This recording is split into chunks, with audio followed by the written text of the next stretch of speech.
It was early fall when I was in northeastern Ohio and I decided to visit Kelley's Island. It's a picturesque small island just north of Marblehead, Ohio, which is not far from Toledo. It can only be reached via ferry ride, which takes about 10 minutes. The island is only around 4 square miles and is filled with vacation homes, quaint shops, and many areas for hiking and exploration. I ended up checking out the glacial grooves at the north end of the island, which were rock formations that were left from a quarry operation that show the giant grooves carved by the glaciers over 15,000 years ago. They were pretty amazing. While walking around the grooves, I looked over and I noticed there were remnants of a quarry, and when I returned to my car, I could see there were ruins of large concrete buildings through the trees. So I decided to walk over and check them out. It was a very curious structure with a series of concrete beams holding up a concrete building, and then next to it was another building for processing rocks and stones. It looked like it had been abandoned many decades ago.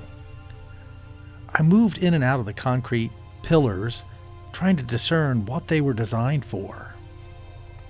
As I was getting to the end of the pillars, I felt a wave of cold air hit me full on. Now, it was a very pleasant, full, sunny day, and there was no hint of a cold wave coming. So this struck me as strange and gave me a pause. I stepped into the final building, and the roof was entirely gone, and there was full-grown trees growing inside it. It was really a curiosity to behold. Then, I could swear I could hear the murmur of many voices bouncing off the hard concrete walls of the building. They seemed to be coming from nowhere and everywhere at the same time. I felt the hairs on the back of my neck stand up, and fear filled my stomach. I spun around trying to find the source of the sound, and at first I couldn't find anything, and then I finally ended up stopping. And in one of the openings to the building, I could see a dark figure standing there, hovering. My fear grew exponentially at this point. But for a few moments, my feet wouldn't work. I could not move or make my body do anything. The whispering voices grew, and the shape seemed to be getting closer to me. Finally, I was able to break free from my trance and made my way out a side entrance to the ruined building. I moved through the series of concrete pillars and back to the edge of the property. While standing at the perimeter, I looked back through those concrete pillars and I saw the shape again, and it seemed to be locked on me. I wasn't sure what it wanted. Did it want to harm me? Communicate with me? Was it looking for help? Before I could explore any further ideas, the shape faded away, and so did the cold that had been surrounding me. I made my way back to my car and just sat there with the heat running full blast to take away the chill. Later, at one of the local bars, I ended up asking people about the quarry site, and they told me a story of the terrible accident where they were blasting to free some stones and a huge rock shelf fell loose, sending a giant wave that washed away many of the quarry workers. They were washed into Lake Erie and their bodies were never recovered. On my ferry ride back to the mainland, I would look back at the island and think about those buildings and the quarry and the lives that were lost there.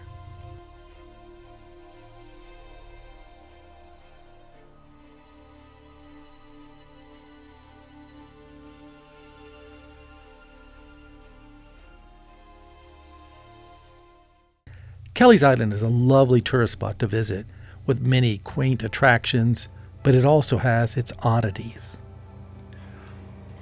I took to exploring the island after the ferry ride and wandered around checking out some of the local stores and then made my way north on the main road. As I was getting about halfway up the island, I looked to my left and I saw the ruins of a fairly large stone building. It looked like it had been abandoned for many decades. There was no roof or even hint of windows on the building. Because I'm the curious type, I couldn't resist pulling over and checking it out. So I made my way along the edge of the building, checking out the structure. Again, it was a very large building. I wondered what it was designed for. I got near the back of the building, and I thought I could hear some scrabbling along the rocks and bushes around the building. I don't know much about wildlife on the island, so I thought maybe it was a raccoon or a squirrel, but when I looked, there was nothing there. Then a sound appeared behind me and sounded more like a person walking with their feet scuffling against various and sundry rocks. I spun around and looked, and I still couldn't see anybody or anything moving. This was starting to get a little creepy.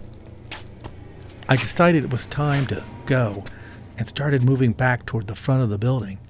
And then I started to feel like I was being watched with eyes boring into the back of my head.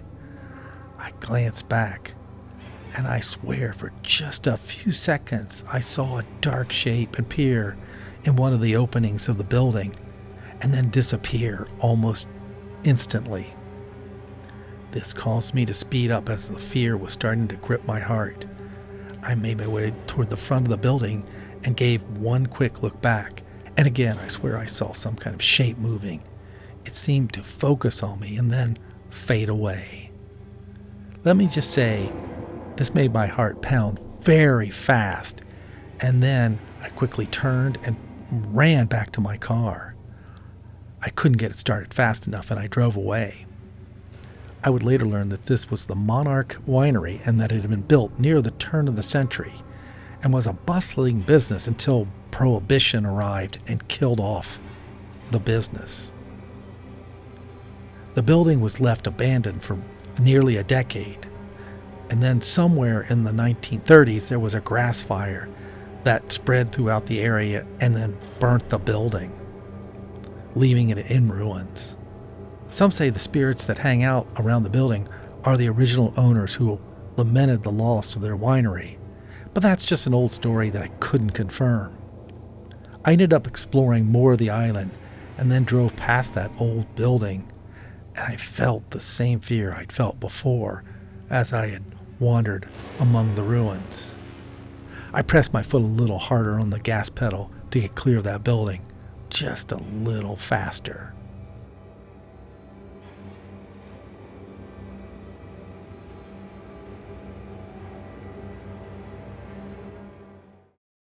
For many years, I'd make the trek to Kelley's Island, and I had a friend who had a boat dock there, and he would occasionally let me park my small boat there for adventures during the summer. I would get on the boat and tool around Lake Erie, taking in the lighthouses and Put-in Bay and the other sites that you could find in the area. It was always enjoyable until one day. I brought my son with me, and he liked to play on the docks. I would occasionally have to take a phone call for work, and I would wander away from the docks and sit so I could take notes or just take a load off my feet. I would keep a close eye on him, but occasionally I would get caught up in my conversation and not give him 100% of my attention. And that's where my problem was. So I had to write down some addresses for my work, and I looked up at the dock and I couldn't see my son. I felt my heart go cold, as any parent's worst nightmare could be happening right there and then.